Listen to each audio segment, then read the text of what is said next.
In June of 1944, deep in the swamps of Belarus, a battle took place that defied every rule of warfare. One Soviet crew against an elite Wehrmacht tank column. Visibility was absolute zero. No support, just white haze and the panic that made even experienced soldiers lose their minds. It seemed like guaranteed suicide. To go out blind against tigers was the same as signing your own death warrant. But the commander of this self-propelled gun had a weapon more terrifying than armor-piercing shells. While the crew said their goodbyes to life, preparing to burn alive in a steel box, the major pulled out a simple pocket object that turned a chaotic slaughter into a cold, mathematical execution. Watch to the end to find out how physics and one man's icy composure unleashed hell on an entire German division without even seeing the enemy. White darkness. It wasn't night, it was the worst kind of blindness war has to offer. A thick, humid, palpable soup that clogged the lungs and settled as sticky dew on cold armor. The world had shrunk to the size of the fighting compartment. Beyond the driver's periscope, nothing. Solid, dense milk. Visibility was absolute zero. Even the massive muzzle brake of the 152mm gun sticking out in front dissolved into this whitish murk, as if cut off by a guillotine. June 1944, Belarusian SSR. Operation Bagration was grinding German divisions into dust, but here, by the Berezina River, the war had frozen. It had stopped to catch its breath before the decisive strike. The silence was so deep that the ringing in one's ears seemed louder than the engine. It was a deceptive calm. In this fog, death had no shape. It simply existed, everywhere. A heavy self-propelled artillery installation, the ISU-152, the Beast Slayer. 45-plus tons of alloy steel designed to obliterate pillboxes and heavy Wehrmacht tanks. But right now, all that power was useless. The machine was blind. The steel box, vibrating with hidden tension, stood in a hollow, covered by bushes, but the crew felt naked. The optics were dead.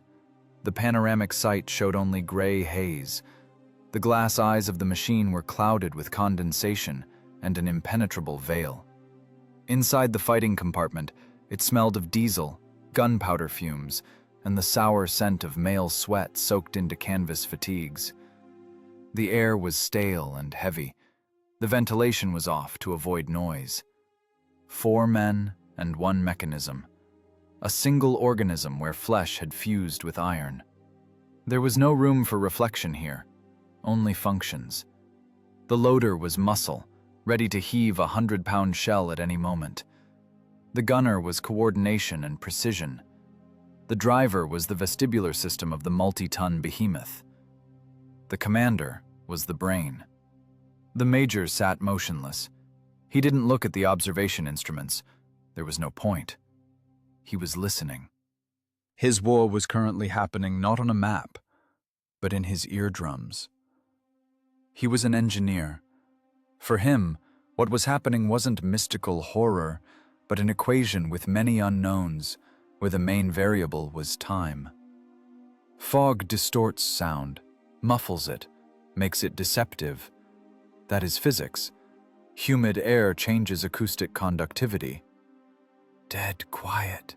The loader's whisper sounded sharp, like metal scraping on glass. Stow the chatter.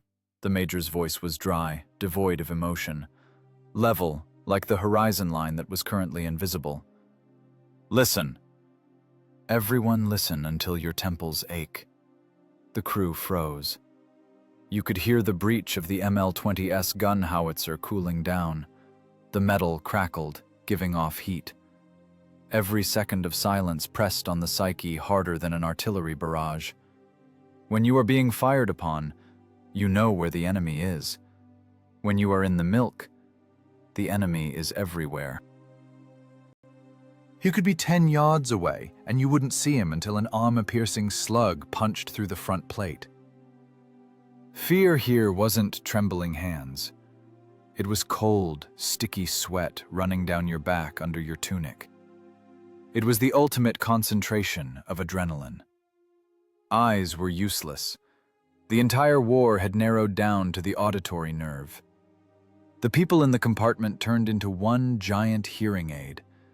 They caught every rustle, every extraneous sound that didn't belong to nature. No birds were heard.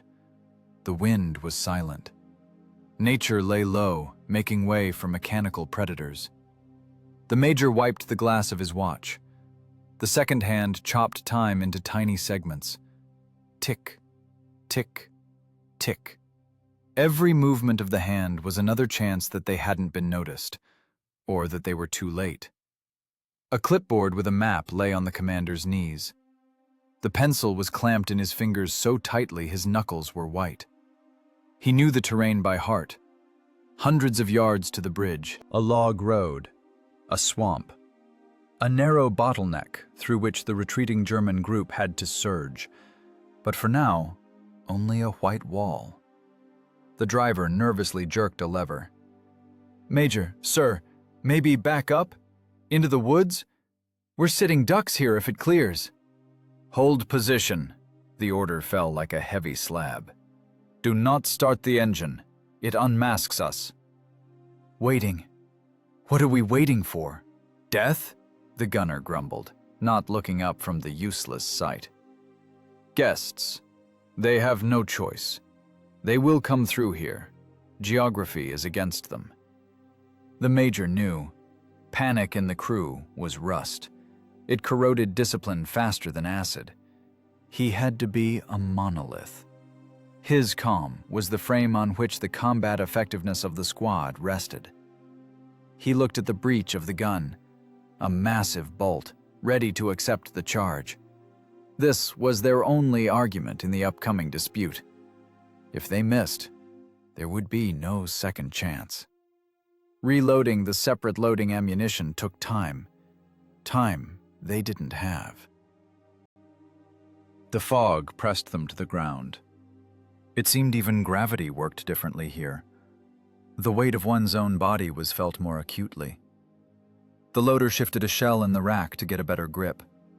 107 pounds of death. High explosive fragmentation. A terrible thing. Upon hitting a vehicle, it didn't just penetrate.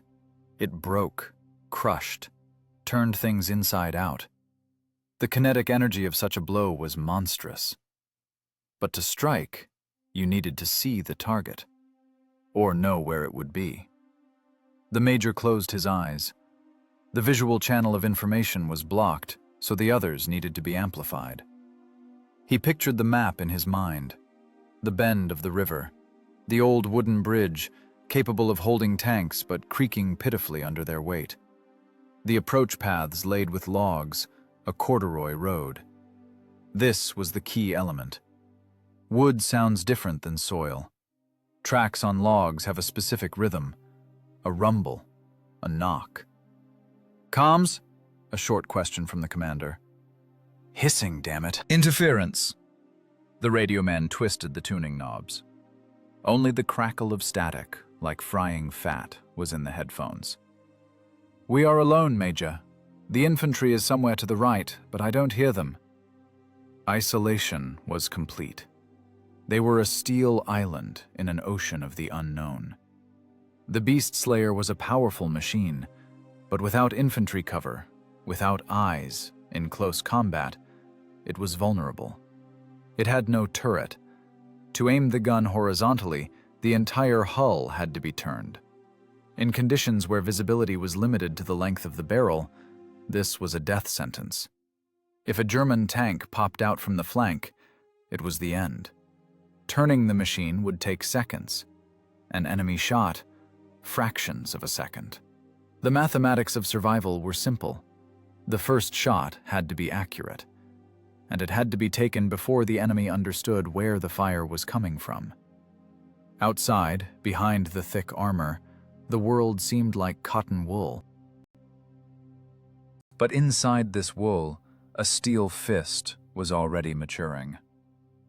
Somewhere out there, in the depths of the whitish murk, Maybach engines were already growling. Thousands of horsepower, encased in German armor, were tearing out of the cauldron. They wanted to live. They wanted to break out into the open operational space, and the only deadbolt on this door was one Soviet crew, blinded by fog. The Major felt the floor vibrate under his feet, a barely perceptible tremor. It wasn't the self-propelled gun's engine. The earth itself was trembling. Heavy machinery was coming. "Quiet!" the Major commanded, raising his hand. "It's starting." The sound was still on the edge of perception, not audible to the ear, but felt by the diaphragm. A low-frequency hum that made unsecured tools begin to rattle slightly. The fog hid the source, but it couldn't hide the mass. Tons of metal were moving toward the crossing. In this white silence, there was no place for heroism in the poster sense. There were no banners or shouts of hurrah. Here there was only cold calculation, liters of sweat soaking underwear, and waiting. Waiting for the moment when two mathematical curves, the trajectory of the shell and the path of the enemy column, would intersect at one point in space and time. The Major looked at the stopwatch again. The mechanism counted down the moments to the inevitable. The hand moved in jerks, as if overcoming the resistance of the thick atmosphere. The Major's gaze became hard as granite. The engineer inside him began to work. Emotions were switched off. Only ballistics remained. The hermetic world of the fighting compartment was shattered by a sharp metallic clang. Someone outside was pounding on the armor with a rifle butt. The sound was dull, panicked, devoid of regulation crispness. This wasn't a signal from a signalman or a code knock from friendlies. It was the drumming of despair. The hatch of the commander's cupola was thrown back with a strained creak, letting in damp clouds of fog and the smell of swamp rot. The face of an infantry sergeant appeared in the opening, dirty, distorted, with pupils dilated to blackness. Clumps of clay and last year's pine needles stuck to his tunic, which was soaked through. He breathed heavily, as if he had just run a marathon in full gear. Air wheezed out of his lungs, mixing with steam. "Major!" The sergeant's voice cracked into a squeal. "They're coming! They're breaking through, the bastards!" The Major didn't move. His face remained a stone mask. Only his jaw muscles twitched slightly. He slowly turned his head toward the hatch without changing his posture. "Report properly. Who is coming? How many? Reference points?" "To hell with proper!" The sergeant was nearly crying with terror, swallowing words. "Tanks! They knocked out the forward patrol! They're plowing right along the log road!" Tigers, panthers, who the hell knows, but they roar like beasts. Infantry on armored carriers behind them. A lot. A whole column. The words fell into the cramped space of the self-propelled gun like heavy stones. The crew froze. The loader, a big guy with hands used to hauling 100-pound chunks of metal, pressed his back against the ammo rack. His eyes darted. The gunner swallowed convulsively, his fingers turning white on the aiming wheels. Fear is an infection transmitted through the air. The infantryman brought it with him from the front line, and now this sticky horror filled the fighting compartment. "We don't have a damn thing," the sergeant continued to scream, hanging into the hatch. "Anti-tank rifles don't take them. They ricochet like peas. The 45s were suppressed half an hour ago. You're the only ones left. You and this cursed fog. Do something." "They're going to roll us into the mud right now!" The Major looked at the sergeant with a cold, appraising gaze. He didn't see a man, but a carrier of information. The soldier's panic was excess noise that needed to be filtered out to isolate the essence. The essence was simple. The cauldron had sprung a leak. The German group, pinned in the swamps, had gone all in. They chose the only possible path, across the log road and the old bridge, straight onto the ISU-152's position. "Distance to the lead vehicle?" The Major's voice sounded frighteningly calm against the backdrop of the scouts' hysteria. 800 meters, maybe less. You can't see a thing. You can only hear the clanking and roaring. The earth is shaking. Major, get out of here!" the sergeant suddenly shouted, as if coming to his senses. "They'll cover you blindly here. It's an open spot. You're like a target in a shooting gallery." At that moment, the loader's nerves gave way. "Major!" he barked, turning his whole body. "He's talking sense. We need to go down, into the hollow, to the river, into the bushes. There's at least some cover. Here we stick out like a sore thumb. They'll burn us before we even see them." The loader was an experienced fighter, but the instinct of self-preservation is an ancient program. Logic screamed, "Hide, get off the line of fire, become smaller." Sitting in a 45-ton behemoth in the middle of white milk, knowing that a steel avalanche of the Wehrmacht is crawling toward you, is unnatural. The Major slowly shifted his gaze to the loader. There was no anger in his eyes, only the icy fatigue of a professional forced to explain the ABCs to amateurs. "Stow the panic," he said quietly, but with such weight that the loader cut himself off. "If we go down, we die." "Why?" The loader wouldn't let up, pointing at the periscopes behind which the white murk swirled. "We're blind!" "But down there we'd at least have a chance to hit them in the side when they climb onto the bridge." "Down there is swamp and brush," the Major spoke, minting every word like coins. "We'll get bogged down. We won't be able to turn. The firing sector is 10 degrees. But here, we control the entrance to the log road. The height gives us a ballistic advantage. If we go down, we lose the angle." "What angle, damn it?" the gunner intervened, his voice trembling. "We don't see the target. How are we going to shoot? Guesswork?" The Major smirked. The smile came out terrifying, a thin line on a gray face. "Not guesswork, by calculation." He turned back to the hatch where the sergeant was frozen. "Listen to my command, infantry. Run to your men. Tell them, dig into the ground. Don't lift your heads. Don't shoot until the Germans are on the bridge. Don't unmask yourselves. If even one idiot fires early and spooks them, I'll shoot him myself." "But Major," the sergeant started. "Execute!" The Major barked so loud that the steel walls of the compartment vibrated. "I will stop them, but I need silence. Total silence." The sergeant disappeared, as if dissolved in the fog. The hatch slammed shut, cutting the crew off from the outside world again. The silence returned, but now it was electrified with anticipation. "We're dead men," whispered the loader, wiping sweat with a dirty sleeve.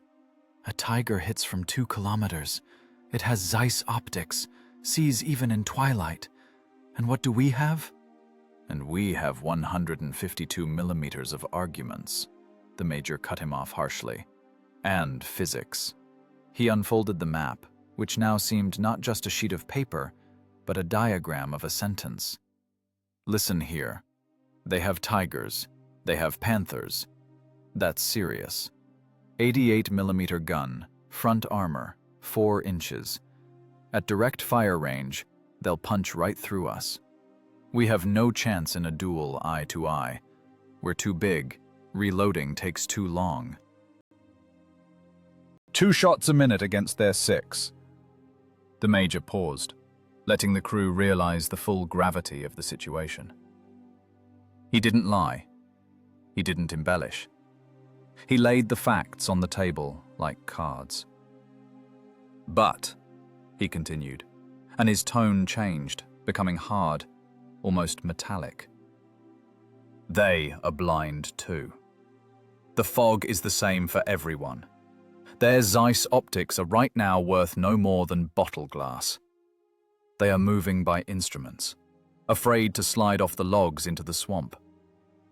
That means they will go slowly, strictly in the tracks. The commander tapped his finger on the map, at the point where the thin line of the road abutted the thick line of the river. This is a bottleneck. They can't deploy into battle formation. They'll go in a column, one after another. Our task is not to shoot them all. Our task is to create a cork. "Plug the bottle?" the driver asked, speaking up for the first time. "Exactly. Turn the bridge into a trap." However, the commander's words couldn't completely drown out the animal fear. The crew knew. One hit from a German shell could cause the ammunition to detonate. And then the 45-ton superstructure would fly off like a lid from a boiling pot. To be burned alive in a steel box is a tanker's worst nightmare. The loader looked at the massive shells in the rack. Each of them weighed over 100 pounds. It was concentrated death. And right now, they were sitting on top of a powder keg. "Do you hear that?" The gunner suddenly became alert. Through the armor, a new sound seeped in. It differed from the rustle of the wind or their own breathing. It was a heavy, low drone, like the work of giant millstones. Engines. Dozens of powerful engines working at their limit. 12 cylinders, hundreds of horsepower grinding the mud. The sound was approaching. It pressed on the ears, penetrated the chest cavity, causing an unpleasant vibration inside. The enemy was no longer an abstract point on a map. He had become a physical reality. Tons of German steel were crawling toward the crossing. "They're coming, the snakes," hissed the loader, "leading us right to the slaughter." "Stow the talk," the major's voice lashed like a whip. "Prepare for battle. Load high explosive fragmentation. Fuse set to high explosive action." The loader, obeying discipline ingrained in his subcortex, yanked the shell clamp lock. The heavy slug lay in his hands with familiar weight. Muscles worked by themselves without conscious thought. The clang of the breech sounded like the cocking of a hammer on a scaffold. "Ready! Gunner, horizontal 00. Vertical, on my count." "Horizontal 00, roger!" The major looked at the stopwatch again. Now it wasn't just a time-measuring device.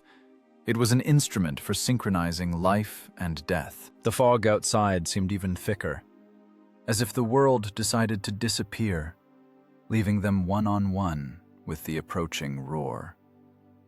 The conflict between the desire to run and the duty to stand to the death reached its peak.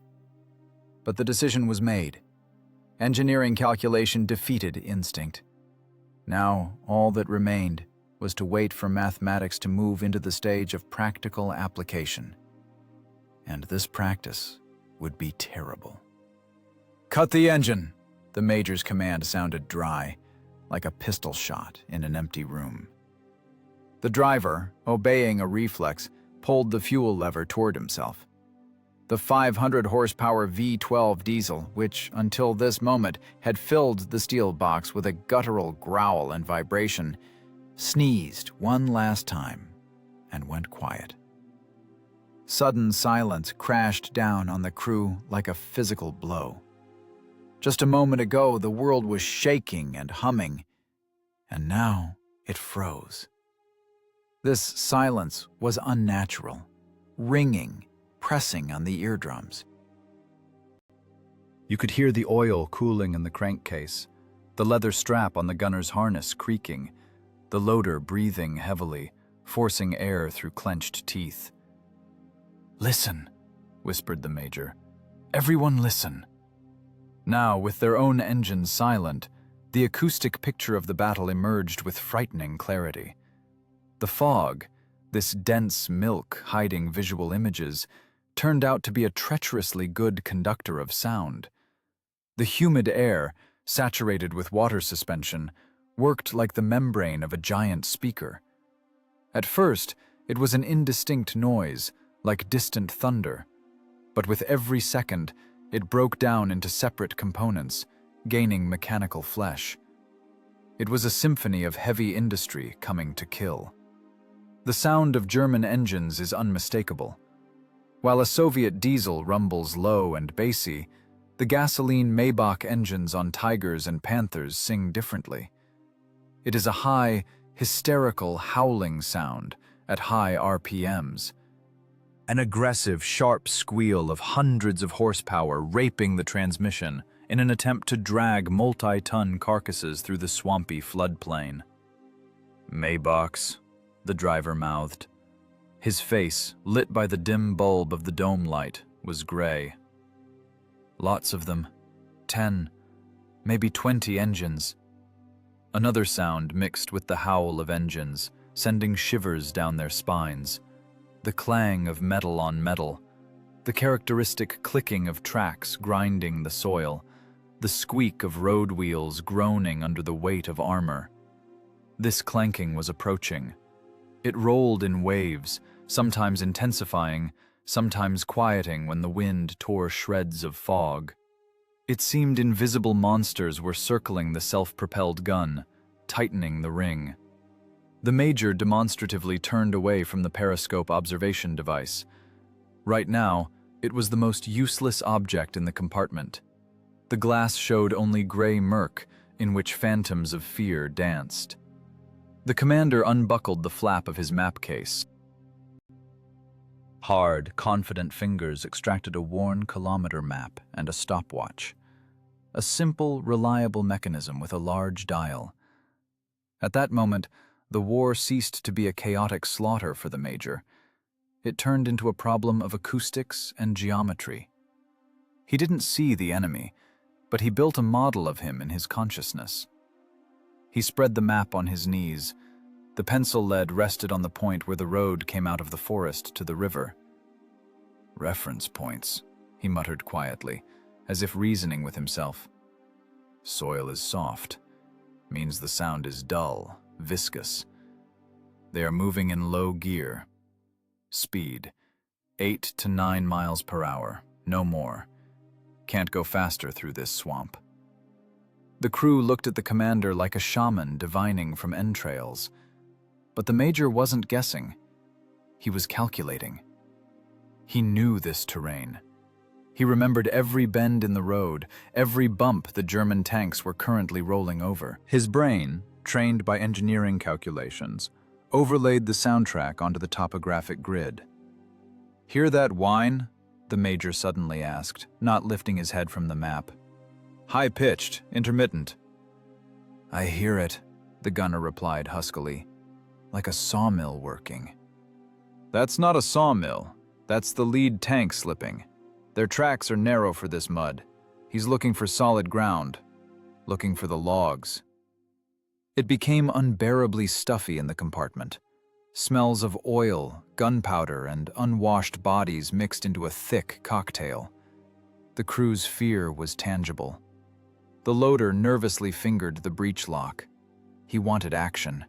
He wanted to see the enemy, to hit him, to discharge this monstrous tension. But the enemy remained a sound, a ghost that roared and clanked, creeping closer. "Major, they're going to pop out any second!" The driver couldn't take it. 300 yards left! "They'll shoot us point blank!" "They won't shoot if they don't see," the commander cut him off. "And they don't see. They are currently deaf from their own engines and blind from the fog. To them, we are nothingness. Silence." The Major raised the stopwatch to his eyes. He was waiting for a specific sound, a sound that would be a verdict. The Germans couldn't churn mud forever. They needed the crossing. And the crossing began with the corduroy road, a flooring of logs laid across the swamp to the bridge. Wood sounds different than earth. Suddenly, the character of the noise changed. The dull squelch of mud was replaced by a rhythmic, hard rumble. Clack, clack, clack, clack. The sound was crisp, dry, drum-like. Heavy tracks hit the wood. "Contact!" The major's voice became hard as steel. "They're on the logs." He pressed the stopwatch button. The hand tore off and ran in a circle, chopping off fractions of a second. "Lead vehicle on the logs. Distance to the bridge, 260 yards. Speed, 9 miles per hour." The major quickly scribbled something on the margins of the map. "Gunner, listen to my command. Don't look for targets. Work by the numbers." "Work by the numbers, Roger," the gunner responded. And for the first time, hope sounded in his voice. The commander knew what he was doing. Chaos had acquired structure. The rumble grew. Now it seemed the German tanks were driving right over the roof of the ISU-152. Vibration was transmitted through the hull of the self-propelled gun, echoing as a tremor in their legs. You could hear the engines roaring strainedly, overcoming the resistance of the log flooring. The cracking of breaking wood was added to the clanking of tracks. The road groaned under the weight of 50-ton machines. The major sat hunched over the watch, counting, whispering numbers in time with the running hand. 5, 6, 7. His world now consisted only of time and sound. He wasn't a soldier in a trench. He was the operator of a complex killing machine, entering data into an equation. The loader froze with his mouth open so as not to damage his eardrums during the shot. He looked at the commander's back, at the wet spot of sweat between his shoulder blades, and understood. Right now, in a few seconds, this man would decide their fate. Either his calculation was correct and they would become hunters, or he was wrong and they would turn into a pile of burning metal. The sound became unbearable. It seemed the air in the compartment thickened to the density of water. The roar of Maybachs drowned out thoughts. But through this hellish noise, the major heard the main thing, the rhythm of the column's movement. He heard the intervals between the vehicles. He heard the enemy's breathing. The commander's finger rested on the throat microphone button. "Get ready," he uttered calmly, as if ordering lunch in a cafeteria. The second hand was approaching the red mark drawn in the major's mind. The fog outside remained just as impenetrable, but now it didn't matter. Mathematics had canceled blindness. The coordinates of death had been calculated. All that remained was to pull the trigger. The sound of metal striking wood became a metronome. Clack, clack, clack. A hard, dry rhythm breaking through the cotton thickness of the fog and the roar of engines. For an ordinary person, it would just be noise, the cacophony of war. But for the major, it was the only constant in an equation with 3 unknowns. He didn't see the log road, a flooring of logs darkened by time laid across the shaky floodplain. But he saw it in his mind. Engineering memory worked more accurately than any optics. He remembered every curve of this road, remembered how 2 days ago sappers reinforced the loose joints with staples. Length of the log section, 260 yards. Width, 13 feet. Left, swamp. Right, swamp. It was a corridor of death from which the German tankers had nowhere to go. The major leaned over the map, although in the semi-darkness of the compartment, the pencil marks were barely distinguishable. He didn't need to see the paper. He felt the topography with his fingertips. War here and now had turned into pure geometry, into a problem of intersecting vectors. The first vector, the movement of the enemy column. The second vector, the flight trajectory of a 100-pound high-explosive shell. The intersection point, the entrance to the bridge. The only solid place where a German tank would have to freeze for a moment or slow down before driving onto the decking of the crossing. "Gunner, elevation 120." The Major's voice sounded not loud, but distinct, overcoming the external roar. "Level 30. Traverse left, 005. The gunner, wet with tension, gripped the wheels.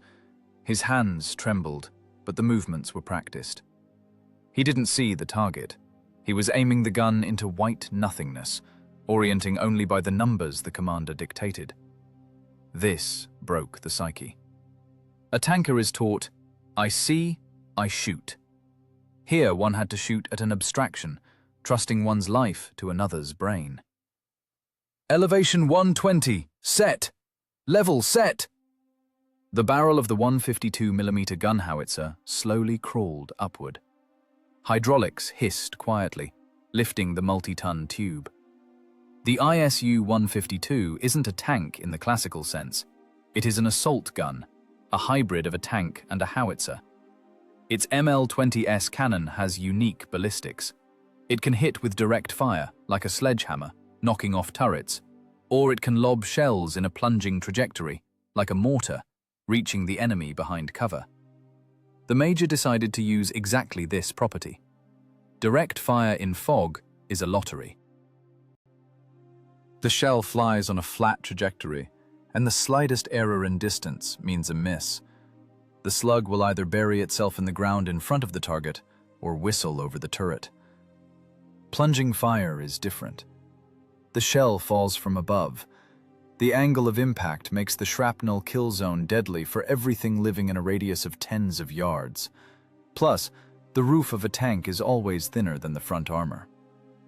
"Major, we're aiming at the sky," the loader wheezed, shoving the heavy shell into the breach. "We are aiming at the point of impact," the commander cut him off, not looking up from the stopwatch. "In mathematics, there is no sky or ground. There is a parabola." A complex three-dimensional model was being built in the Major's head. He visualized the shell's flight.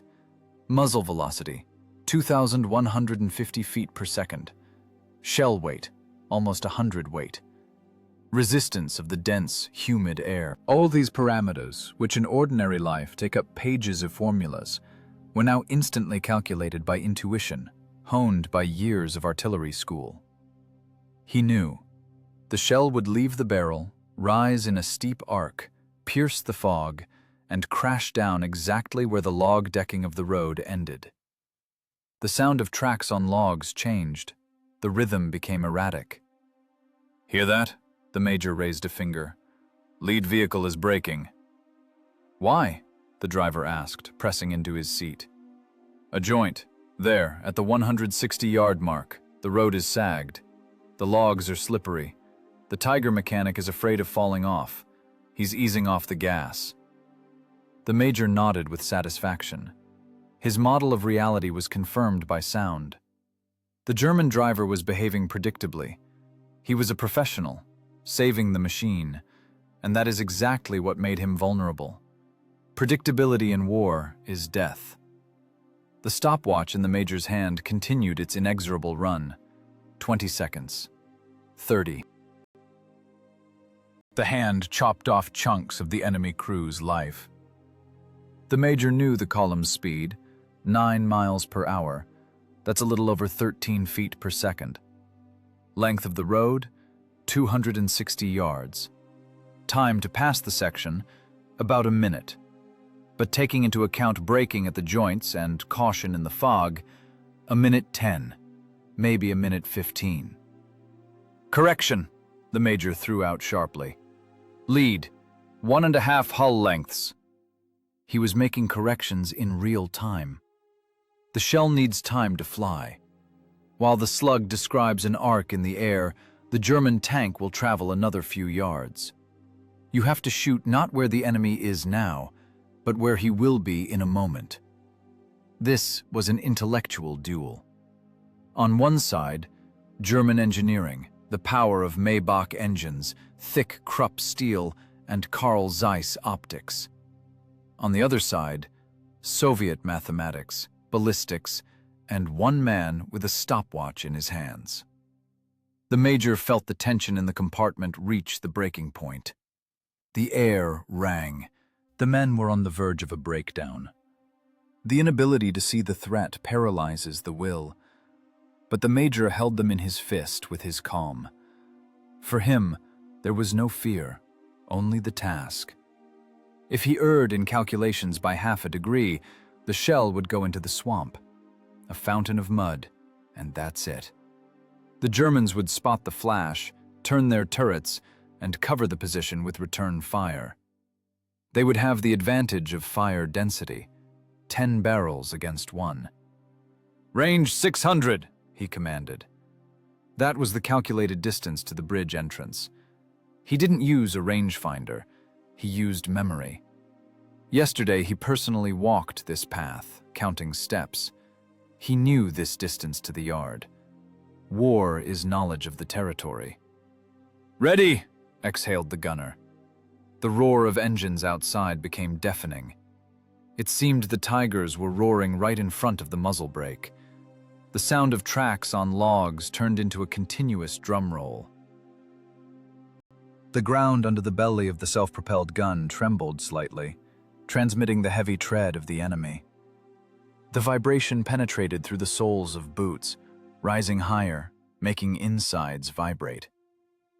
This was the moment of truth. The enemy was at the point of no return. He could no longer back up. The column was pressing from behind. He couldn't drive to the side. There was swamp. He could only go forward, to meet his fate calculated on a slide rule. The Major closed his eyes for a split second. In the darkness under his eyelids, he saw the map. A bright red dot pulsed where the road turned into the bridge. The second hand crossed the mark. Time was up. Mathematics had done its job.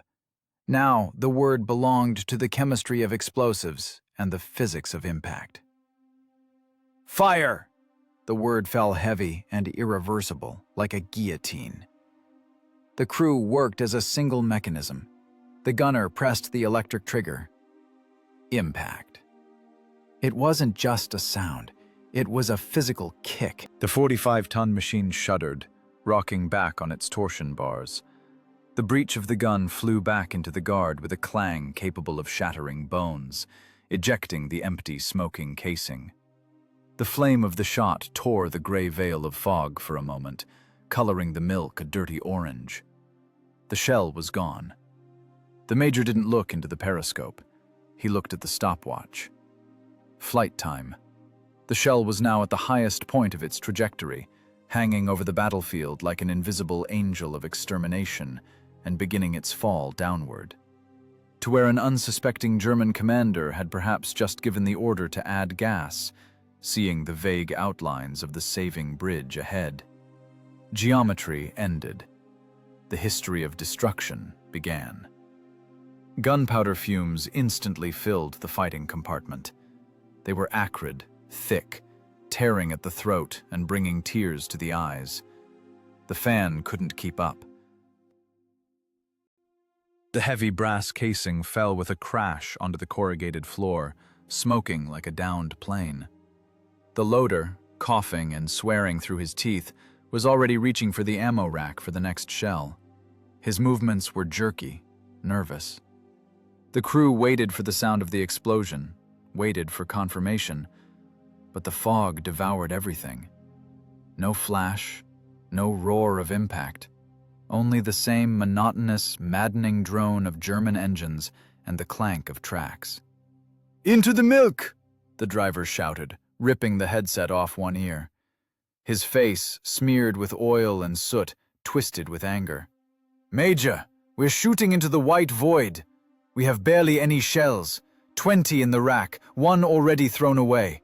If they come in mass, what are we going to fight back with? Tire irons?" A heavy, electrified silence hung in the compartment. The mechanic's doubt wasn't just panic. It was the voice of rational fear. The ISU-152 is a powerful machine, but its ammunition load is laughably small for a prolonged battle. 20 rounds of separate loading ammunition. Every miss brings closer the moment when the self-propelled gun turns into a defenseless pile of metal.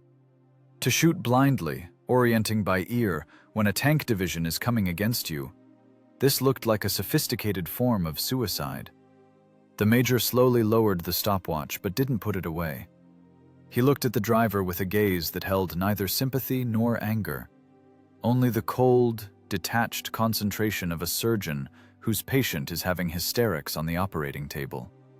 "We aren't shooting at the light," the commander's voice cut through the engine noise and the crew's hysteria. He spoke quietly, but every word weighed a ton. "We are shooting at time." He turned the map so the light of the dome lamp fell on the pencil marks. The graphite shone on the damp paper. "Look here, driver. And you, gunner, listen." War isn't roulette. It's physics. The German column is moving at a speed of 9, maximum 12 miles per hour. They can't go faster. The road is narrow, logs are slippery, visibility is 0. They are afraid of falling into the swamp more than of us. The Major poked a finger at the road line. That means they are covering 18 feet per second. The length of the road is 260 yards. From the first sound of tracks hitting wood to the entrance onto the bridge, exactly 43 seconds. But we don't need the entrance. We need the middle. The commander spoke of death as if explaining the mechanism of a gearbox. For him, the enemy ceased to be people in black uniforms. The enemy became a set of variables: mass, velocity vector, and friction coefficient. I'm not guessing where they are driving. I know where they will be 12 seconds after the track hits the joint of the logs. 12 seconds? The loader asked, freezing with a heavy shell in his hands. Sweat flooded his eyes, muscles trembled with tension. Exactly. That's the shell flight time plus reaction time plus lead. We are not shooting at a tank. We are shooting at a point in space into which the tank will drive itself. It will expose its side to the blow itself. That's math, son. It doesn't miss. But the driver still didn't believe. His hands shook on the levers. Fear of the unknown was stronger than logic. "What if they stop?" he blurted out. "What if they speed up? We don't see.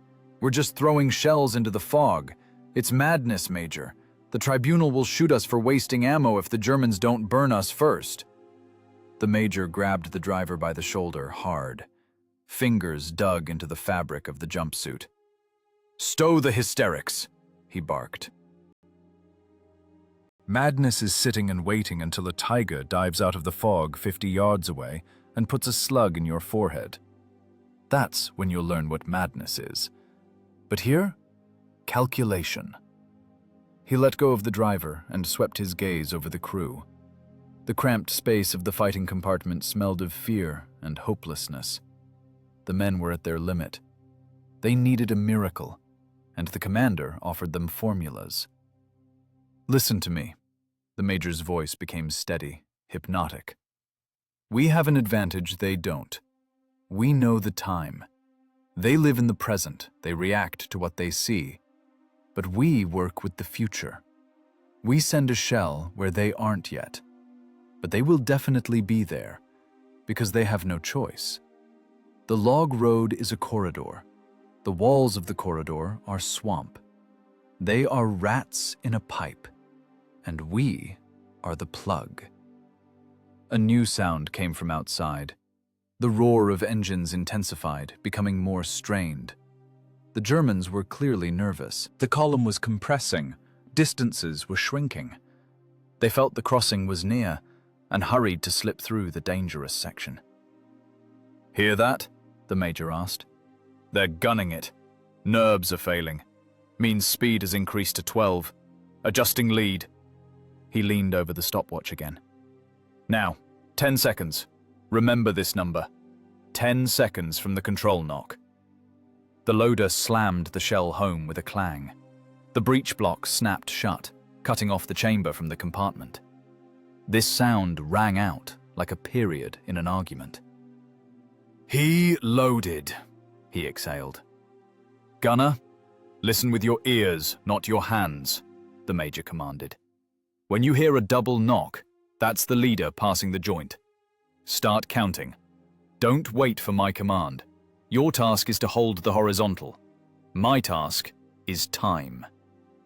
At that moment, the crew understood one terrible and simple thing. Their commander wasn't just an officer. He was a mechanism, integrated into the war. For him, what was happening was an engineering problem in strength of materials. How much steel is needed to break the German spine? And this cold, almost inhuman confidence worked better than any political officer. Panic retreated, driven deep by discipline and the authority of pure reason. "Hold horizontal, Roger," the gunner responded. His voice strengthened. The trembling in his hands disappeared. The driver took a deep breath, gripping the levers. He was still afraid, but now this fear was functional. He understood. They weren't just shooting. They were fighting a duel of anticipation. "Major?" he asked quietly. "But if we hit, will we hear it?" The Major looked at his watch. The second hand began its run again. "If we hit," he answered, not taking his eyes off the dial, "we will hear history breaking." The theory was risky. It contradicted all regulations of direct fire. Shooting at an invisible, moving target based on sound landmarks and a stopwatch, this was on the verge of fantasy. But in June of '44, in the Belarusian swamps, fantasy became reality if it was backed by a 152mm caliber. The Major knew that every shot was a colossal load on the bridge structure. Even if the shell didn't hit the tank, the explosion of 100 pounds of explosives loosens the piles, tears the decking, creates chaos. German pedantry collided with Russian ingenuity, multiplied by brute force. The Germans drove on a schedule. The Major intended to disrupt that schedule. "Attention," he said, raising his hand. "Approaching the control point." Outside, the rumbling became rhythmic. Clack, clack, clack, clack. Heavy machines went one after another, like cars of a death train. The Major closed his eyes. An invisible coordinate axis lit up in his head. X, time. Y, distance. Z, death. The equation was set up. It remained to find the solution. And the solution was the shot. The dull, squelching sound of tracks grinding swamp ooze cut off instantly. It was replaced by another rhythm, hard, dry, bony. Clack, clack, clack. The tracks of the German lead tank hit the logs of the road. For the Major, this sound was louder than an alarm bell. It was the start signal in a race where the prize was life. He didn't flinch. His finger, resting on the stopwatch button, worked reflexively, obeying the signal of the auditory nerve, bypassing consciousness. The click of the mechanism's spring drowned in the roar of the outside world, but the Major felt it with the pad of his finger, the vibration of launched time. The hand tore off from 12 and ran in a circle, chopping off the fractions of a second remaining to the enemy. In the fighting compartment of the ISU-152, time changed its density. It ceased to be linear. It became viscous, thick, like cooling tar. Every second stretched, filling all the space between the armor plates. The Major heard his own heartbeat. It beat not in his chest, but somewhere in his throat, booming and heavy, trying to shout down the mechanical ticking of the watch. 7, he whispered with just his lips. The crew turned into pillars of salt. The loader stood with legs wide apart, shoulder braced against the breech, ready to take the recoil blow. His face glistened with sweat. Streams ran down his cheeks, leaving light trails on soot-stained skin. Eyes were wide open, staring into the void. He didn't breathe.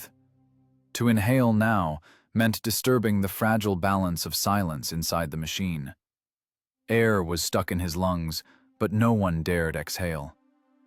8. The gunner glued his eyes to the bubble level. Hands on the wheels froze. Right now he was an extension of the mechanism, a gear that has no right to play. The trembling in his fingers disappeared. Fear left, displaced by the monstrous tension of waiting. Only physics remained. Holding the horizontal. Outside, the cacophony grew. The roar of Maybachs approached, filling the universe. It seemed the German tanks were driving not on the ground, but right on the skull. The clang of tracks, the creak of logs, the strained howl of transmissions. The enemy was huge, iron, and blind. He plowed forward, confident in his invulnerability, unsuspecting that his fate was already calculated and locked in the dial of a Soviet stopwatch. 9. The major looked only at the hand. For him, the fog ceased to exist. The crew ceased to exist. The whole world shrank to one black mark on the white field of the dial. The 10th second. Calculated flight time, reaction time, lead. All these abstract concepts now gained the weight of lead. If he erred in calculating the column's speed by even 1 mile per hour, the 100-pound shell would go into the void. It would plow the swamp, raising a fountain of mud, and then the return volley of a dozen German guns would turn their self-propelled gun into a colander in an instant. 10. The knocking of logs outside became unbearably distinct. The tank moved heavily, confidently. The major almost physically felt the multi-ton machine crawling along the wooden flooring, crushing it with its mass. He saw this picture with his inner eye, the predatory profile of a tiger, the long barrel with a muzzle brake, flat sides covered with zimmerit, and the vulnerable spot, the hull side, between the road wheels, where the armor is thinner, where the ammo rack is stored. 11. Nerves were taut like steel cables ready to snap with a scream. The driver squeezed his eyes shut, pulling his head into his shoulders. He waited for the blow, waited for the moment when the monstrous energy of the powder charge would break free. The hand touched the 12th mark. Time was up. Mathematics ended. The work of the executioner began. "High explosive!" The major's voice sounded not loud, but it covered all the roar of war. It was a trigger voice. "Fire!" The gunner yanked the electric trigger lever. Impact. The world inside the compartment tore apart. It wasn't a sound. It was a physical hammer blow to the eardrums. The 45-ton self-propelled gun shuddered with its whole body, jumping on its torsion bars like a living creature shocked by electricity. The clang of metal was such that it seemed the machine was falling apart. The massive barrel of the ML-20S gun, having spewed fire and steel, jerked back. Recoil. Thousands of joules of energy that didn't follow the shell struck the recoil mechanism. The breech flew back with monstrous speed into the guard, stopping inches from where a careless loader's shoulder could have been a second ago. The air instantly thickened from the pressure drop. Dust that had lain in cracks and on cable runs for years shot up in a dense cloud, clogging noses and eyes. Scale rained down from the ceiling. The dome light bulb flickered and went out for a split second, but immediately flared up again, dimly illuminating the chaos inside the fighting compartment. The heavy brass casing flew out of the breech with a dull, guttural ring and hit the deflector, falling to the floor with a crash. Thick, acrid smoke of burnt gunpowder poured from the open breech. It was hot, bluish, bitter to the taste. "Shot out!" screamed the gunner, although he couldn't hear himself.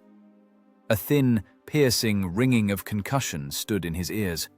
The machine rocked, settling down after the shot. The recuperator hissed, returning the barrel to its original position. The major didn't move. His hand still clutched the stopwatch, but now his thumb froze. He didn't look at the crew. He waited. The shell was in flight. There, in the white mist, hundreds of yards away from them, 100 pounds of death, launched by the hand of an engineer and the will of a gunner, were cutting through the fog, describing a perfect parabola. The seconds after the shot were the scariest. It was a vacuum, the void of the unknown. Hit or missed? The shell no longer obeyed them. It was a messenger of inevitability. Silence hung in the compartment, broken only by the ringing of the fallen casing rolling on the corrugated floor and the heavy, rasping breathing of the men. The loader looked at the empty breech like at the gaping maw of a beast. His hands shook, but were already reaching for the next shell. Reflex worked faster than thought. The major slowly lowered the hand with the watch. His face was gray from tension and gunpowder fumes. He knew. Right now, the earth would shudder. If the calculation was correct, the sound of the explosion would be different. Not a dull pop in the swamp, but the crack of tearing metal and detonation. Outside, through the cotton in their ears, the same drone of motors broke through. The enemy didn't know yet that he was already dead. He continued to drive. But a moment later, the fog lit up from within, not with a bright flash, but with a murky, dirty orange glow that made the white milk transparent for a second. And then came the sound. The crash of the explosion came with a delay, as if the sound got stuck in the dense cotton of the fog. It wasn't a clean, ringing pop like on a firing range. It was a sickening, crunching sound. The screech of tearing steel mixed with the crack of breaking logs and the heavy, wet sigh of the swamp. The ground under the tracks of the self-propelled gun shook again, but now not from the passing column, but from the shock wave rolling along the road. "Hit!" yelled the gunner, tearing his voice. "Hear it?" "It's burning!" Through the monotonous roar of German engines, a new sound broke through. A high, hysterical howl. It was the ammo rack of the hit tank detonating, or perhaps the transmission of a machine that had lost control roaring. And then, screams. Barely distinguishable, distant, distorted by distance and fog, human wails. They sounded eerie against the backdrop of the mechanical drone, but for the crew of the ISU-152, it was music. Confirmation. Mathematics worked. The formula of death written by the major in his mind materialized into burning metal on the crossing. But there was no joy. The major didn't even smile. His face remained a mask of gray dust and soot. He knew what the crew hadn't realized yet. One knocked-out tank isn't a victory. It's just the beginning of hard labor. "Stow the cheering," he barked, drowning out the noise. "They didn't stop. Hear that? They're pushing on." This was the scariest part. The German war machine possessed monstrous inertia. The knocked-out tank likely blocked the road, but the ones behind were pushing. They were shoving the burning hulk into the swamps, breaking the bridge railings, crushing logs, but continuing movement. The roar of engines didn't subside. On the contrary, it became angrier, more strained. The Wehrmacht conveyor belt didn't stop for a second. "Load!" the major's command lashed like a scourge. "Tempo! Keep the tempo!" At that moment, the fighting compartment of the self-propelled gun turned into a hell of heavy physical labor. The loader, a guy with a broad back and a bull neck, was no longer a human. He became a crane, a function, a mechanism for feeding ammunition. 152 millimeters isn't just a caliber, it's a sentence for the loader's back. The shell weighs 107 pounds, nearly 110 pounds of cast steel and TNT. It's slippery with grease, cold and deadly dangerous. If you drop it fuse down on the corrugated floor, only a wet spot will remain of the crew. The loader yanked the shell from the rack. Muscles bulged under the dirty tunic, seams cracked. He grabbed the heavy slug, hugged it to his chest like a child, and turned to the breech. Feet slipped on casings lying on the floor. There wasn't enough air. The fan buzzed strainedly, but couldn't pull out the thick, acrid fumes. Carbon monoxide accumulated in the lungs, causing nausea and dizziness, but stopping was impossible. "Shell!" he croaked, driving the head part into the barrel. Ring of metal. Now ram it home. He grabbed the wooden rammer, and with force, putting his whole body weight into it, pushed the shell into the rifling of the barrel bore. Dull thud. The shell sat in place. But that's only half the job. Separate loading ammunition. Now the casing with the propellant charge. It's lighter, but it's bulky. The loader darted to the rack, snatched a brass casing. "Charge!" Clang. The casing went into the breech. "Ready!" He slammed the wedge breech block shut with force. The mechanism clacked, locking death inside the barrel. This lasted an eternity, although no more than 20 seconds passed. 20 seconds of hellish tension, where every movement had to be verified, otherwise, a jam. And a jam is death. The Major didn't take his eyes off the stopwatch all this time.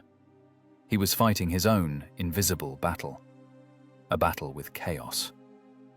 "Next one's going," he muttered, looking at the hand. "Interval shortened. They're hurrying. 12 seconds. No, 10. 10 seconds between vehicles."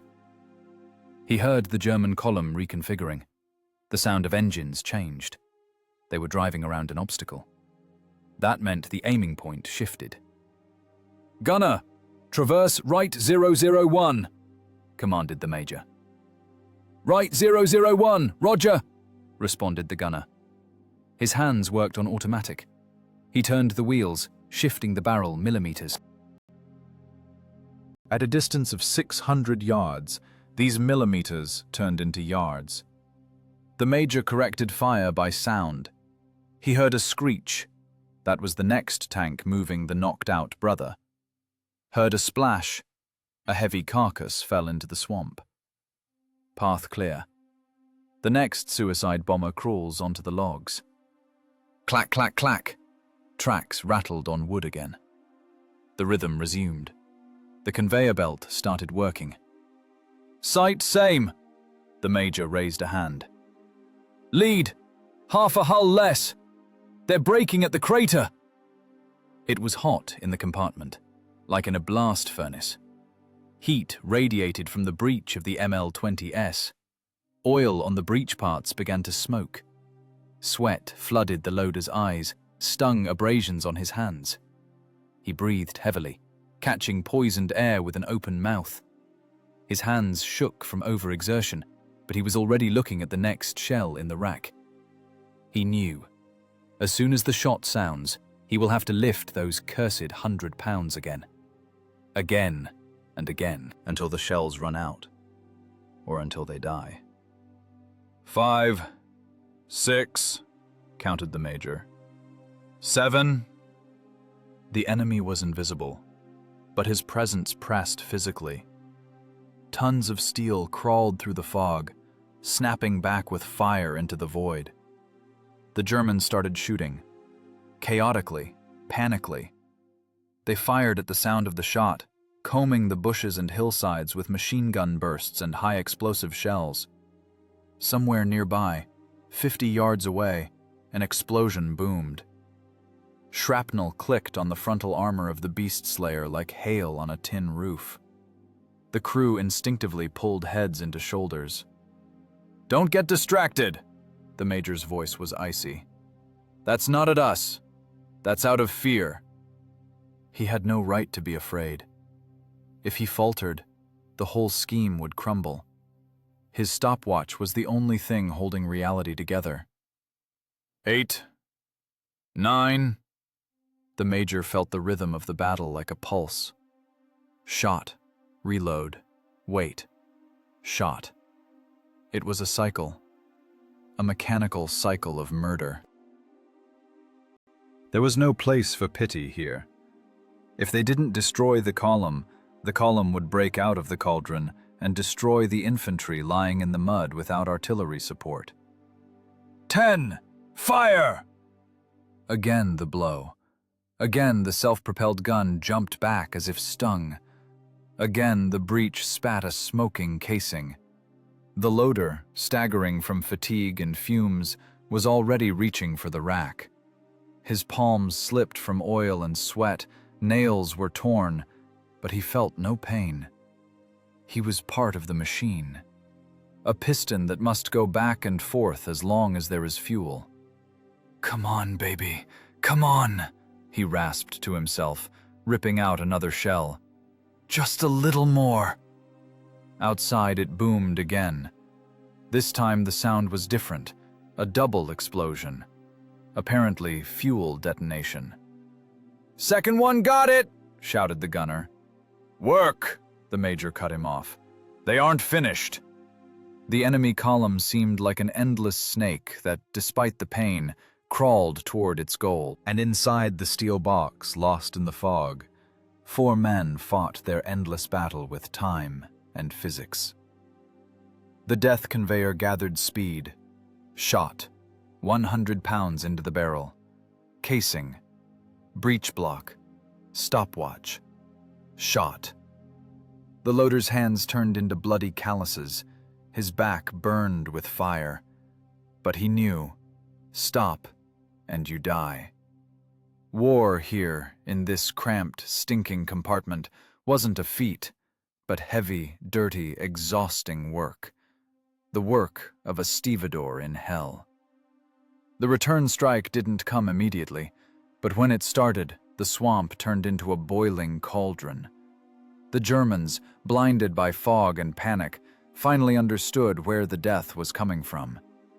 They didn't see the self-propelled gun, didn't even see flashes through the dense veil, but they calculated the vector by sound.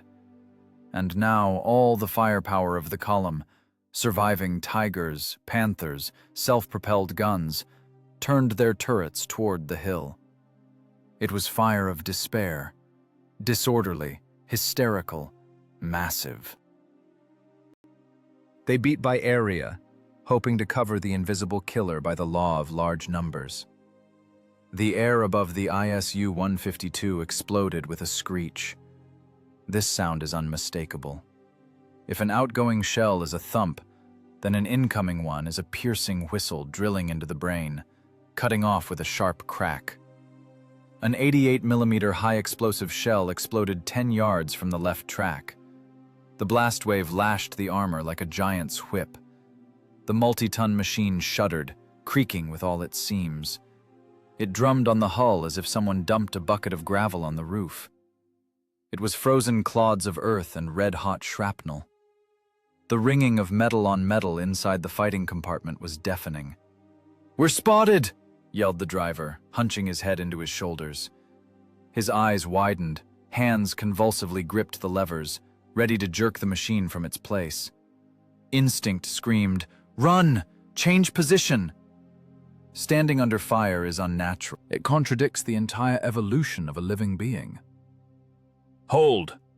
The Major's voice was quiet, but it cut through the panic like a scalpel. "Hold position!" The commander didn't even flinch. While the crew instinctively ducked at every close explosion, he continued to look at the stopwatch. Not a single drop of sweat fell from his face. For him, this shelling was just an external variable, a noise factor that shouldn't affect the purity of the experiment. "Major, they're bracketing us!" shouted the gunner, watching flashes of explosions flicker in the periscope. "They'll cover us any second! A direct hit and we're done!" "They don't have a spotter," the Major answered calmly, as if lecturing at a ballistics department. "They are firing in a fan. The chance of a direct hit is 1 in 1,000. We continue work." He understood the enemy's psychology. The Germans were afraid.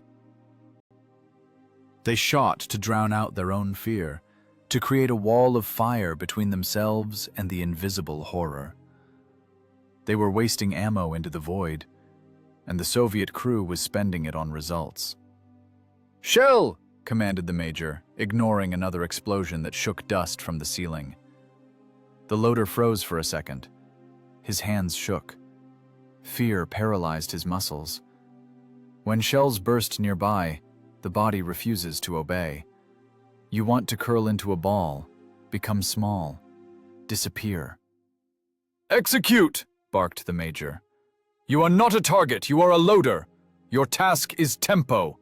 As long as you work, you are alive." It was a cruel, but the only correct philosophy. Action kills fear. The loader, growling with strain and horror, yanked the shell rack lock. The heavy slug lay in his hands. The weight of the shell brought him back to reality. Physical pain in his back drowned out thoughts of death. "Ready!" the breech clanged.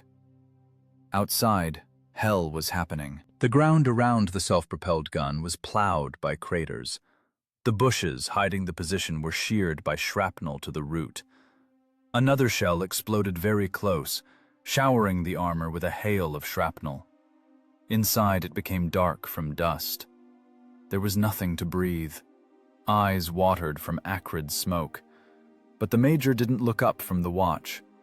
"Knock," he whispered, picking out the sound of tracks from the thunder of the cannonade. The enemy, despite the shooting, continued to crawl forward. The stubbornness of the doomed. 5, 6. The major kept count. He was the only point of calm in this chaos. His composure held the crew like a steel frame holds concrete. If he faltered for even a second, if he allowed himself to duck, the calculation would scatter. But he stood straight, and the crew was ashamed to be more afraid than their commander. 7, 8. "Gunner, attention!" commanded the major. "They've bunched up. Traffic jam before the bridge." Distance the same. Hitting the structure. Now the target wasn't the tanks. The target was the bridge itself. Old, wooden, rickety. It groaned under the weight of dozens of tons of steel. The major knew, if you destroy the support, physics will finish what the chemistry of explosives didn't have time for. 9, 10, fire! Shot. The self-propelled gun jumped again, but now no one noticed the recoil. All senses were dulled. Only the rhythm remained. The shell went into the fog. A second later, somewhere down below, a monstrous crack sounded. It wasn't the sound of an explosion. It was the sound of a breaking spine. The shell, weighing nearly 100 pounds, hit exactly the joint of the decking and the bank support. The explosion tore apart the logs, smashed the load-bearing beams. Through the roar of engines broke the screech of metal sliding on wood, and a terrible, heavy splash. "Hit!" exhaled the gunner. "The bridge! The bridge went!" The structure couldn't hold. Under the weight of the Tigers and the blow of the howitzer shell, the crossing collapsed. The wooden decking turned into splinters. The lead tank, losing support, reared its barrel to the sky and crashed into the water with a roar, dragging broken logs and the next machine with it. It was a meat grinder, a mathematically verified catastrophe. Those on the bridge fell into the icy water of the Berezina. Those on the corduroy road were trapped. Pushing from behind, precipice in front. The column stopped. "Don't stop!" shouted the major. He didn't give the enemy a chance to recover. "Finish them! Turn them into mush!" Now the Germans' shooting became even more chaotic. They lost their bearings. Panic covered them completely, and the ISU-152 crew, under a hail of shrapnel, continued to work, like a fine-tuned clock mechanism. Shell, Casing, breach, shot. The loader no longer felt his hands. Blood from skinned knuckles dripped onto the floor, mixing with oil. He wheezed, spitting black saliva, but the shells flew into the breach with machine gun speed. "Take that, bastards!" he yelled, ramming another HE shell. "Eat it!" It wasn't hatred. It was the adrenaline of work, the excitement of men who realized they were stronger. Stronger than tigers, stronger than fog, stronger than death itself. The major looked at the watch. The second hand made another circle. Time worked for them. Every minute of the German column's delay meant that Soviet main forces were pulling up to the crossing. He won this time. He stole it from the Wehrmacht and gave it to his infantry. Another German shell grazed the turret tangentially, leaving a deep furrow in the armor. The sound was as if someone hit the head with a sledgehammer. The gunner got a nosebleed from the concussion, but he just wiped it with his sleeve and glued himself to the sight again. "Holding horizontal," he rasped. "Fire," commanded the major. And again the blow. And again, somewhere down there, in the white mist, metal tore and wood crumbled. It was a triumph of discipline over chaos, a triumph of a cool head over animal fear. 4 men in an iron box, deafened, exhausted, risking burning alive every second, methodically, blow by blow, hammered nails into the coffin lid of an elite tank division. The mathematics of death knows no pity. It knows only the result. And the result was terrible.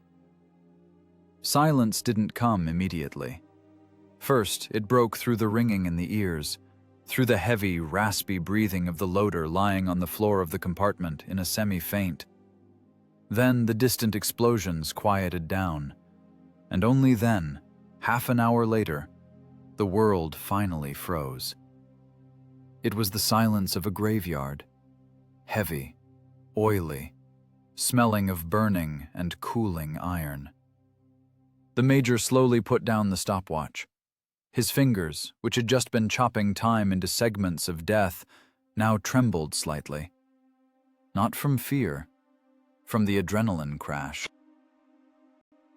The body chemistry that kept him in a state of superhuman concentration receded, leaving behind emptiness and cast-iron fatigue. He ran a palm over his face, smearing soot.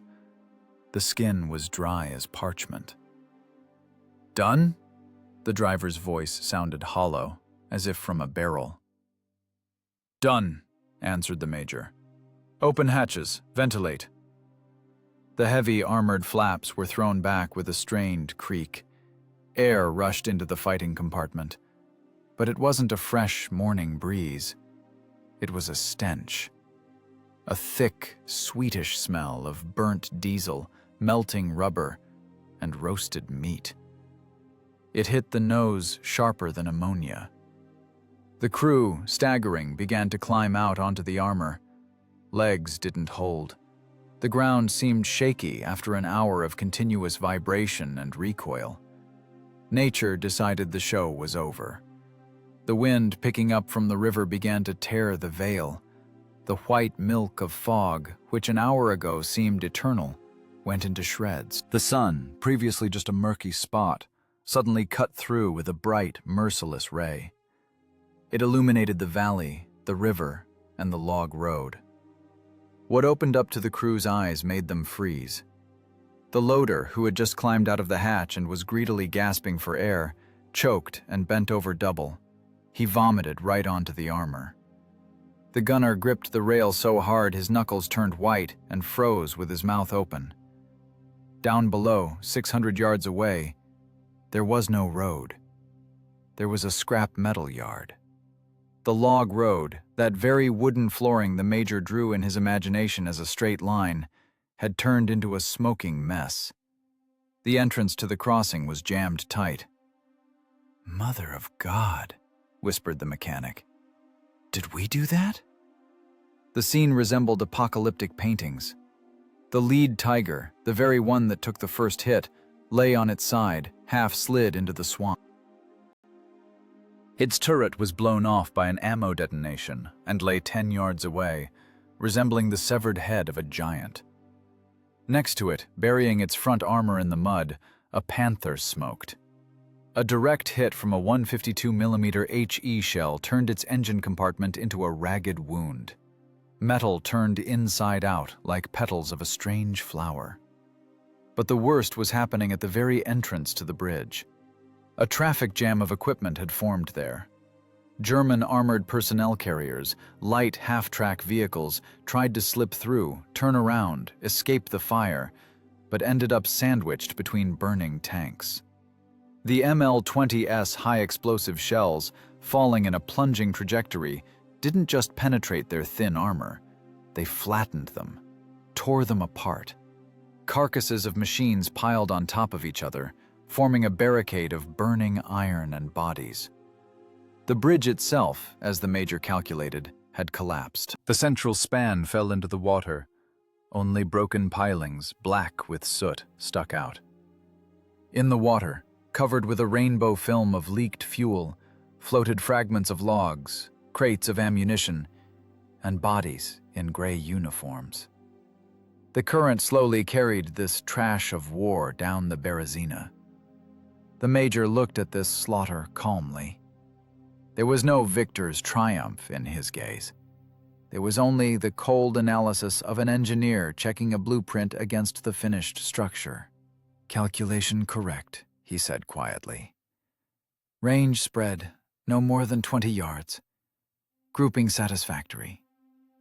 For him, these burning piles of metal remained numbers.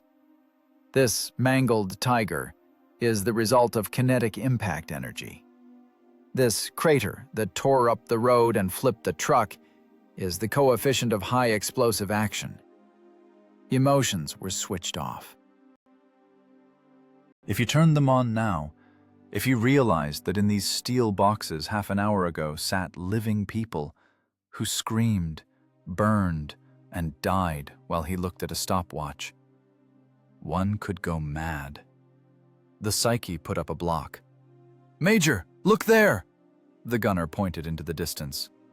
The fog dispersed completely, opening a panorama all the way to the forest. The tail of the German column, those vehicles that didn't manage to get onto the log road, were turning around. They were crawling back into the thicket, breaking bushes. The cauldron had slammed shut from the inside. There would be no breakthrough. The traffic jam of burning equipment, created by one crew and one mathematical formula, locked a Wehrmacht division in the swamps. "They're leaving," stated the mechanic. "Realized, the bastards, there's nothing to catch here." "Not leaving," the Major corrected, taking out a cigarette and mashing it with dirty fingers. "Returning to the sack. Now the infantry will finish them. Or aviation. Our job is done."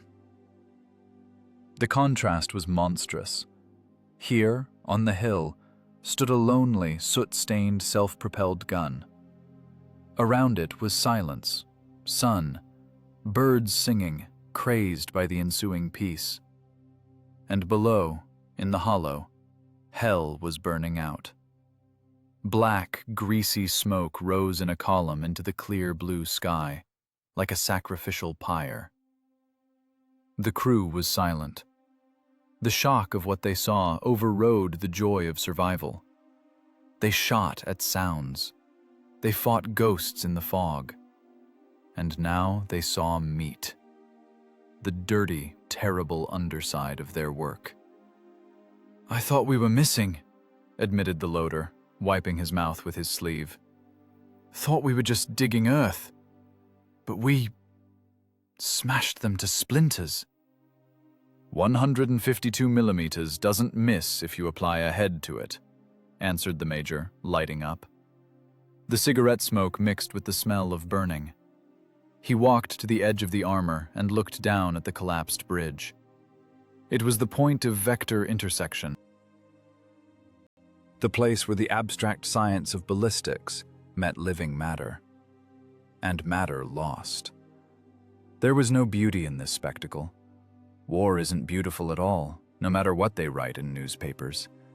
It is dirty, heavy work of destruction. And today they performed this work excellently. Without heroism, without shouts of "for the motherland," simply by the clock. "Strange," said the gunner, looking at the smoking hulk of an APC. "We didn't see them. They didn't see us. But death found them. Like fate." "There is no fate," the major cut off harshly. "There are coordinates, speed, and time. And fate is fairy tales for the infantry. We have physics." Down below, something popped quietly. A truck's gas tank exploded. A fireball lazily swelled over the pile of metal. The major turned away. He wasn't interested in looking at the fire. The problem was solved. The equation balanced. The rest was lyrics and the work of burial teams. "Pack it up," he commanded in an everyday tone, as if a shift at the factory had ended. "Check the running gear, inspect the gun, report remaining ammo." "3 shells, Major," responded the loader. "And those are armor-piercing." "Plenty," the commander chuckled. "Enough for 3 tanks, if we can see." The sun flooded the Beast Slayer's armor, heating the cooled metal. The crew, dirty, deafened, with shaking hands, began the habitual fuss with the machine. Life continued. But each of them, casting a glance down at the smoking crossing, understood. They would never forget this battle. A battle won not by eyes, but by ears and mind. A battle where the main weapon wasn't a cannon, but a second hand on an old, worn dial. The major hid the stopwatch in his tunic pocket, closer to his heart. The mechanism continued to tick, counting the time of an already peaceful, if one could say that, life. Tick-tock, tick-tock. War is just a matter of time. And he who knows how to control it stays alive. The rumble of Soviet tank diesels tore the remnants of silence, but this sound was different. There was no threat in it, only power and the confidence of arrived strength. From the forest, breaking young undergrowth, T-34s rolled out with troops on the armor. Infantry in faded tunics, dusty, angry, ready for a fight, looked at the lonely self-propelled guns standing on the hill with superstitious respect. The ISU-152 looked like a prehistoric beast that survived a cataclysm. Its armor was black with soot, paint peeled off, mud mixed with oil baked on the road wheels. Heat and death emanated from the machine. A regimental commander's Willys Jeep dashed toward the self-propelled gunner's positions, bouncing on bumps. The car braked sharply, raising a cloud of dust.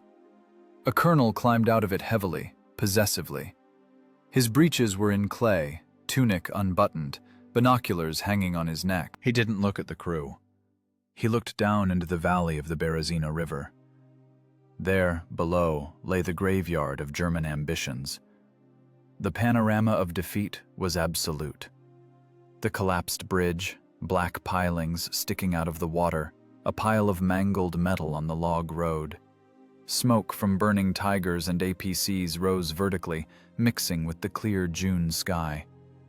It was a picture not just of a battle, but of methodical extermination. A complete, unconditional cork that plugged the exit from the cauldron for an entire division. The colonel was silent for a long time. He raised his binoculars, examined details, torn off turrets, overturned trucks, craters laid with surgical precision along the edges of the decking. Then he slowly lowered the optics and turned to the major. In the regimental commander's eyes, bewilderment could be read. He was an experienced military man. He went from Stalingrad to Belarus. He had seen everything. But he didn't understand one thing. But there was fog, the colonel said dully, pointing a hand at the hollow. Thick as cotton. Reconnaissance reported visibility 0. My eagles were afraid to stick their noses out, no landmarks. Who was spotting? Where were they observing from? Down there is swamp, can't sit in trees. He walked closer to the self-propelled gun, slapped the heated armor with his palm. Who was correcting? The major stood leaning against a road wheel of his machine. He looked exhausted.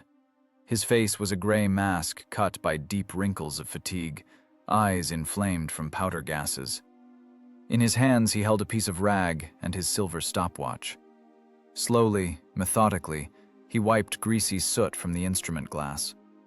No one corrected, Colonel. The major's voice was quiet, raspy, as if he had torn his vocal cords.